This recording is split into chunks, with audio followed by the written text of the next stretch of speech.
year when she was in town, and she's back in town visiting family again, all the way from BC, guys, from Vancouver. Please put your hands together. Very warm welcome to Stacey Fernandez.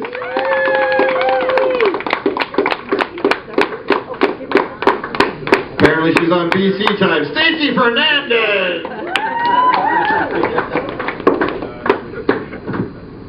Okay, I brought a professional photographer, so I have to see if I'm in.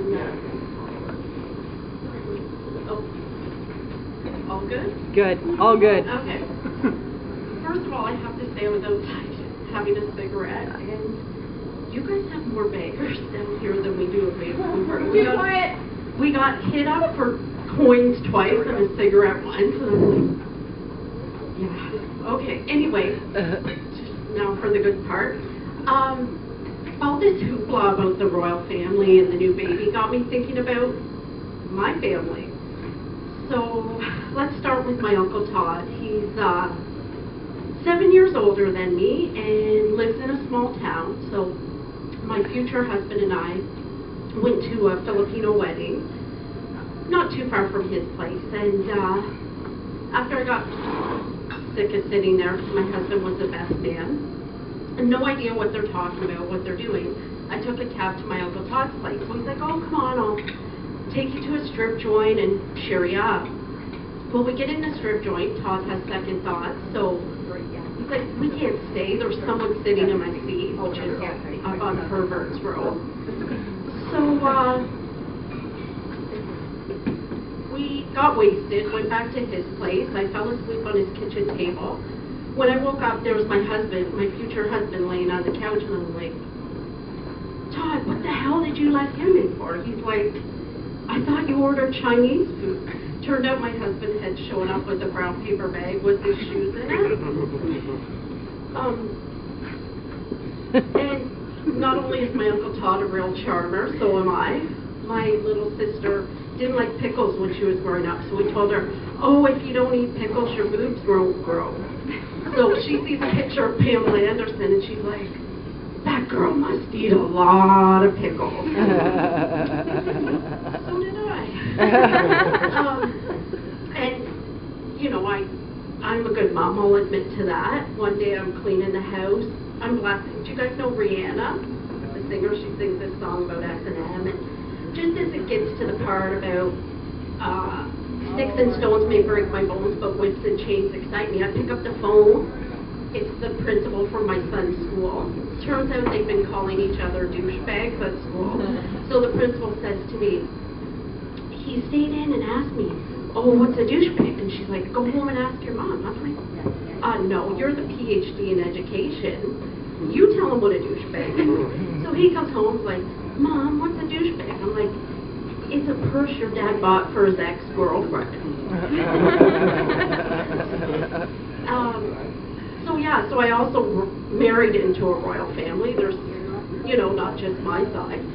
And, what can I tell you about? Oh, my husband, he said Viagra's for pussies. It is. I also have a sister, Emelita, sister-in-law, who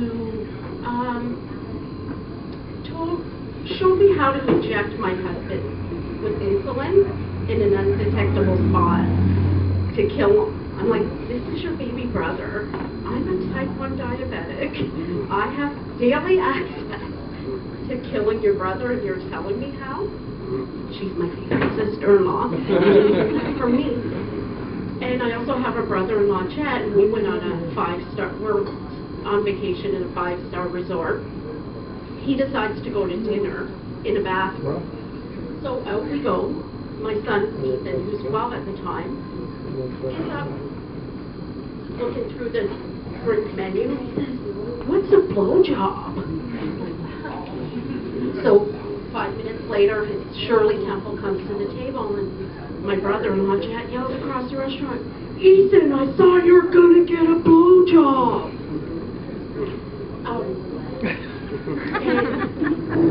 Okay, sorry, I should go back to my husband and I obviously decided to have kids. He refers to Filipinos as splits. He calls our kids flip-flops. So if he's the flip part, then I'm the swap part. But to get him back, my husband works for Makita Power Tools. He works in the service department.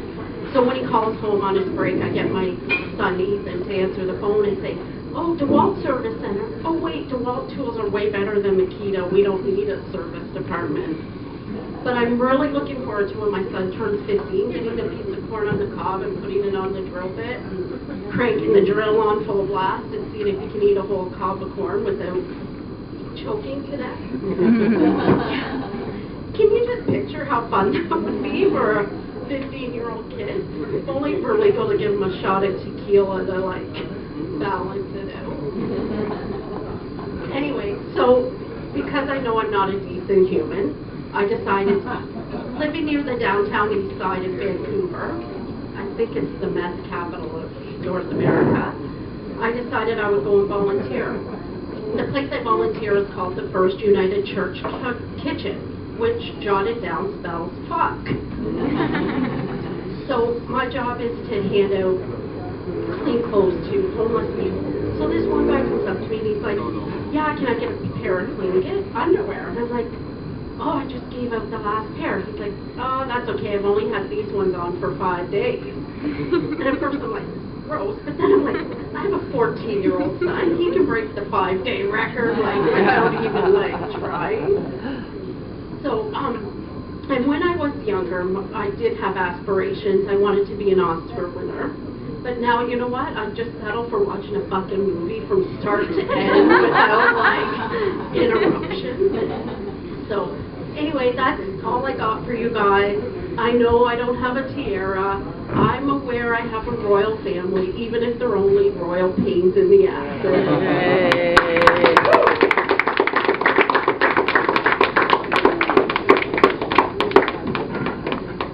Visiting from BC, guys, give it up for Stacey Fernandez.